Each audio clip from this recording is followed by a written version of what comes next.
Hi guys, आज हम जो है top 10 cyber attack slash hacking की बात करेंगे।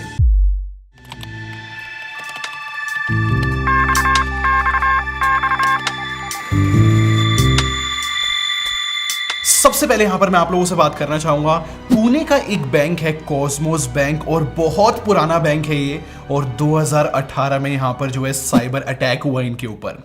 होता क्या है, अगस्त 11 को जब सैटरडे होता है और बैंकिंग सिस्टम इतने एक्टिव नहीं होते, तो एक हैकर ग्रुप ने पूरा का पूरा एक स्ट्रेटजी बनाई और उनका कोर बैंकिंग सिस्टम जो सीबीएस होता है उसको बाईपास कर दिया। इनफैक्ट एटीएम का भी पूरा सिस्टम जो होता है उसको भी बाईपास कर दिया।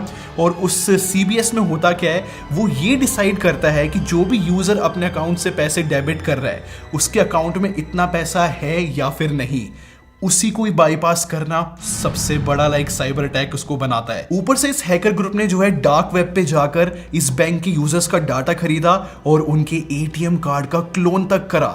इनफैक्ट इन लोगों ने ऐसा सेटअप किया था कि एटीएम पे लोग थे जो पैसे विड्रॉ करेंगे, और क्योंकि सीबीएस हैक था तो कितनी भी अमाउंट विड्रॉ हो रही थी। और बात यहां पर खत्म नहीं होती, इन लोगों ने जो है 12,000 ट्रांजैक्शन अलग करी जो कंट्री से बाहर पैसे भेजते हैं वीजा कार्ड के थ्रू, और 3,000 के करीब करीब रुपए कार्ड से भी इन लोगों ने ट्रांजैक्शन करी। तो टोटल 80 करोड़ जो है अगस्त 11 को हमारे इंडिया से बाहर पैसा चला गया। स्टोरी का क्रेजी पार्ट तो ये है, जब हमें लगा कि अटैक खत्म हो गया है सैटरडे को, क्योंकि उस टाइम पे बैंक सिस्टम एक्टिव नहीं थे, इन लोगों ने जो है मंडे को एक और ट्रांजैक्शन करी इंडिया से बाहर सीधा हांगकांग बेस्ड अकाउंट में, और वहां से मंडे को ही 14 करोड़ रुपए जो है हांगकांग ट्रांसफर हो गए। तो टोटल जो है 94 करोड़ रुपीस का ये पूरा अटैक था। ये माइंड ब्लोइंग हो गया था सबके लिए। और करंट स्टेटस की बात करूं तो 2020 में जो है 5.72 करोड़ जो है रिकवर कर लिए इस पूरे अटैक के, जो हांगकांग में पैसे भेजे थे वहां से, और साथ में कुछ 14 से 15 लोग अरेस्ट भी हुए हैं जो इस हैकिंग में इन्वॉल्व थे। अब नेक्स्ट हैक जो है वो 1990 का है, जो कि एक एलए बेस्ड रेडियो स्टेशन के ऊपर हुआ। आप लोग को पता होगा जनरली जो रेडियो स्टेशन होते हैं वो नए नए कॉन्टेस्ट लेके आते रहते हैं। तो उस एलए बेस्ड रेडियो स्टेशन ने डिसाइड किया हम भी एक कॉन्टेस्ट लेकर आएंगे जहां पर फ्राइडे को हम 3 गाने एक पर्टिकुलर ऑर्डर में बजाएंगे, और जो भी 100 सेकंड कॉलर होगा उसको एक पोर्शे कार गिफ्ट में मिलेगी। और इस कॉन्टेस्ट पे इंटरेस्ट आता है केविन पुल्सन का, जिसने उस रेडियो स्टेशन को आगे जाकर हैक किया। तो फ्राइडे का दिन आ जाता है और वो गाने जो है पर्टिकुलर ऑर्डर में बजते हैं, और रेडियो स्टेशन पे जो है कॉल्स आनी शुरू हो जाती है। और मजे की बात तो ये होती है कि केविन पुल्सन जो है हर एक चीज जो है कंट्रोल कर रहा होता है, हर एक फोन लाइन उसके अंडर कंट्रोल होती है। और जैसे ही केविन देखता है कि 100 सेकंड कॉल आने वाली है, वो सारी कॉल्स को ब्लॉक कर देता है और वो फोन मिलाता है 100 सेकंड कॉल पे और कहता है, मजे की बात, वो पोर्शे कार जीत जाता है। और कुछ टाइम बाद इन्वेस्टिगेशन होती है और पता चलता है कि उसने हैक किया था, और 1994 में उसको जेल होती है, रेडियो स्टेशन हैक के लिए भी और बाकी और हैकिंग के लिए भी। और क्या आपको पता है, अभी रिसेंटली 2022 के अंदर ही जो है 25 यूट्यूब चैनल्स को भी जो है एक तरीके से टेक ओवर कर लिया गया, और वहां पर सिमिलर वीडियोस अपलोड हुई वन वर्ल्ड क्रिप्टो करेंसी के नाम से, और वो एक अजीब सा कोड होता है, और फिर सडनली वो वीडियो डिसअपियर भी हो जाती है और किसी का चैनल हार्म भी नहीं होता। वो भी एक बहुत क्रेजी बाईपास था जो रिसेंटली अभी आया है यूट्यूब पे। जो नेक्स्ट अटैक है वो बहुत बड़ा है, और ये हुआ था 2014 में, वो भी सोनी पिक्चर्स के ऊपर। अब ऐसा बताया जाता है कि ये जो हैक है ये नॉर्थ कोरिया की तरफ से हुआ था, क्योंकि है ना सोनी पिक्चर्स एक मूवी रिलीज करने वाले थे द इंटरव्यू नाम से, और उसमें जो है नॉर्थ कोरिया के जो सुप्रीम लीडर है उनको गलत तरीके से दिखाया था। तो सडनली लेट नवंबर में जो है सोनी पिक्चर्स का पूरा नेटवर्किंग सिस्टम हिल जाता है, और पूरा का पूरा टेराबाइट्स ऑफ डाटा इनका हैक हो जाता है, और सारी स्क्रीन पे एक मैसेज आता है,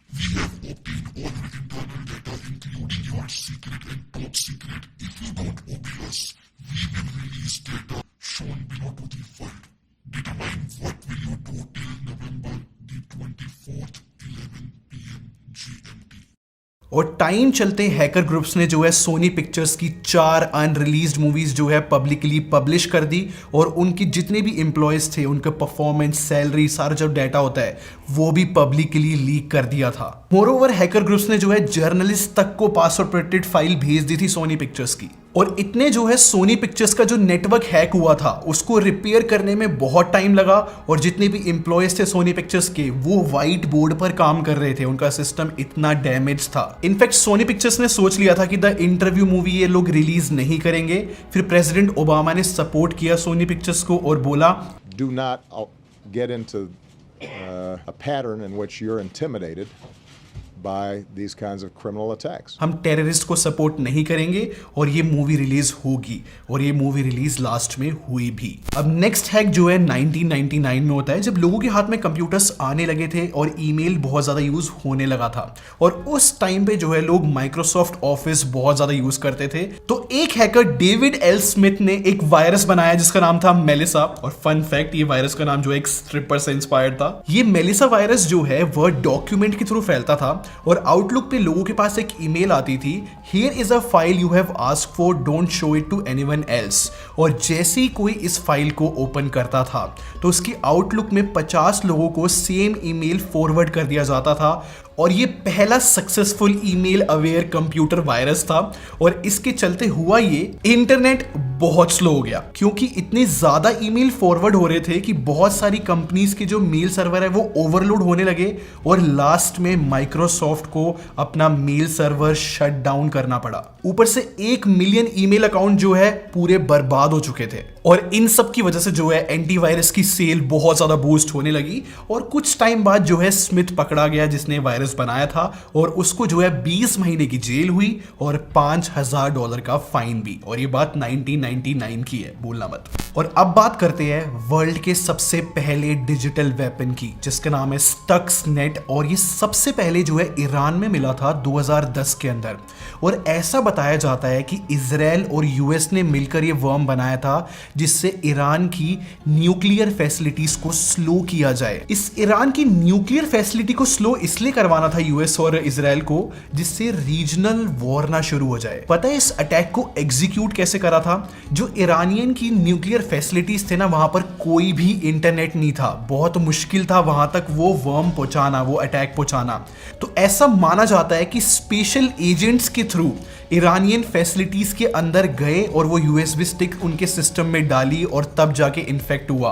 और इनफैक्ट 15 से ज्यादा फैसिलिटीज इन्फेक्ट हुई, उसमें 2 लाख मशीन्स इन्वॉल्व थी। और इन्फेक्ट होने के बाद जो ईरान के न्यूक्लियर वेपन्स थे वो धीरे धीरे स्लो डेवलपमेंट में होते चले गए, लाइक काफी ज्यादा स्लो। तो ये एक प्राइम एग्जाम्पल था जहां से हमें दिखता है कि साइबर वॉर कैसे होती है डिजिटली। नेक्स्ट हैक जो है मेरे हिसाब से हम लोगों से रिलेटेड है। मतलब हम जब भी घूमने जाते हैं तो हम ऑनलाइन रिजर्वेशन कर लेते हैं होटल्स की, और ये जो हैक है ये बहुत बड़ा था, और ये हुआ था मैरियट पे। 2014 से लेके 2018 तक जो मैरियट है उसके डाटा जो है हैकर्स के हाथ लग चुका था, और 4 साल तक खबर तक नहीं थी उनको। और आप नंबर सुन के हैरान हो सकते हो, क्योंकि 500 मिलियन गेस्ट का जो सेंसिटिव डाटा है वो हैकर्स के हाथ लगा हुआ था, जैसे कि उनका name, gender, age, passport number, payment की डिटेल्स, ऐसी बहुत सेंसिटिव इंफॉर्मेशन 4 साल तक बिल्कुल ओपन थी। फिर सडनली 2018 में मैरियट के इंटरनल सिक्योरिटी टूल ने पकड़ा एक अजीब सी एक्टिविटी कि उनका जो रिजर्वेशन वाला डेटाबेस है उसमें कोई एक्सेस कर रहा है। और फिर वहीं से मैरियट को पता लगा कि उनका डाटा जो है हैकर्स ने इनक्रिप्ट कर लिया है और उड़ा भी दिया है, गायब कर दिया है पूरा। और इस पूरे अटैक का रीजन बताया जाता है कि मैरियट जो है अपडेटेड सिक्योरिटी टूल्स यूज नहीं कर रहा था, मतलब आउटडेटेड टेक्नोलॉजी थी उन लोगों के पास, इसलिए। और ये जो मैलवेयर था ना, जो अटैक था, ये ईमेल के थ्रू हुआ था मैरियट पे। और लास्ट में जो है मैरियट को बहुत अलग अलग तरीके से बहुत सारे $1 मिलियन की पेनल्टी देनी पड़ी, और जो उनका गेस्ट का जो सेटिस्फेक्शन स्कोर है वो भी बहुत नीचे गिर गया था। नेक्स्ट अटैक बहुत इंटरेस्टिंग है, क्योंकि 15 साल की उम्र में नॉर्मल लोग जो है क्या बोर्ड्स की तैयारी करते हैं या फिर नॉर्मल क्रिकेट वगैरह खेल रहे होते हैं गली में, लेकिन 15 साल के लड़के ने 1999 में नासा और पेंटागन को हैक कर लिया था। और इस हैक की वजह से नासा को जो है 21 दिन के लिए अपने सिस्टम शट डाउन करने पड़े थे। इनफैक्ट पेंटागन के 2300 ईमेल एड्रेसेस को यहां पर उस हैकर ने ले लिया था, और $1.7 मिलियन का एक एक बहुत इंपॉर्टेंट सॉफ्टवेयर वो तक डाउनलोड कर लिया था नासा का। और इस 15 साल के हैकर का नाम था जोनाथन जेम्स। जब जोनाथन से पूछा गया कि उसने कैसे किया तो उसका कहना था कुछ वीक सिक्योरिटी थी, उसने उसको एक्सप्लॉइट किया और उसने यूनिक्स और सी की किताबें बहुत ध्यान से पढ़ी हुई थी तो उसने बहुत इजीली अटेम्प्ट कर दिया। और ये सब कुछ रिपेयर करने में जो है नासा के $41,000 लगे थे उस टाइम पे। और फिर एक साल बाद 26 जनवरी साल 2000 में वो लड़का पकड़ा गया, उसके घर पे रेड पड़ी और उसको 7 महीने के लिए हाउस अरेस्ट पे रखा गया। और इस पूरे सीन में मजे की बात ये है कि जो जोनाथन है उसके फादर बहुत प्राउड थे क्योंकि उनका कहना था कि वो 20 साल से कंप्यूटर यूज कर रहे हैं, वो भी ऐसा कुछ नहीं कर सकते थे जैसा उनके बेटे ने करा। तो लाइक यहां पर प्राउड फादर लास्ट में कंक्लूजन में आते हैं। नेक्स्ट अटैक जो है 1988 का है, जब इंटरनेट की दुनिया बहुत ज्यादा नई थी, जस्ट कुछ ही लोग हुआ करते थे उस टाइम पे जो इंटरनेट यूज करते थे। और उस टाइम पे DOS denial of service attack होता है और ये हिस्ट्री का पहला मेलवेयर अटैक भी माना जाता है। और मजे की बात यह है कि ये 23 साल के रॉबर्ट मॉरिस लड़के ने बनाया होता है। और ये जो मेलवेयर है रॉबर्ट मॉरिस ने MIT के नेटवर्क को हैक करके लॉन्च करा था जिससे वो पकड़ा ना जाए। लेकिन रॉबर्ट मॉरिस की जो इंटेंशंस थी वो गलत नहीं थी क्योंकि वो बस ये टेस्ट करना चाहता था कि जो नेटवर्क है ये कितना सिक्योर है, कितना लोड झेल सकता है। इसमें होता क्या था कि उस टाइम पे 6000 कंप्यूटर्स के जो नेटवर्क थे वो कंप्लीटली डिस्ट्रॉय टाइप हो गए थे। और इस वायरस का जो नाम है ना वो मॉरिस था, रॉबर्ट ने अपने लास्ट नेम पे रखा था। और ये पकड़ा भी नहीं जाता, लेकिन इसके दोस्त ने जो है न्यूयॉर्क टाइम को जाकर टिप दे दी कि ऐसे एक जो काम होने वाला है इंटरनेट पे और ये रॉबर्ट मॉरिस ये काम करने वाला है, नहीं तो वो पकड़ा भी नहीं जाता। और फिर एक साल बाद 1989 में जो है रॉबर्ट मॉरिस पकड़ा गया और उसको जो है 400 घंटे की कम्युनिटी सर्विस की पेनल्टी लगी और साथ में $10,000 का फाइन भी लगा। और सबसे इंटरेस्टिंग बात तो ये है कि आज के टाइम पे रॉबर्ट मॉरिस जो है MIT में इलेक्ट्रिकल इंजीनियरिंग का एक प्रोफेसर है। गाइस हम लोगों को ना अपनी प्राइवेसी बहुत मैटर करती है और इनफैक्ट एप्पल या फिर जो बाकी ब्रांड है वो दिन पे दिन प्राइवेसी इंप्रूव करते जा रहे हैं।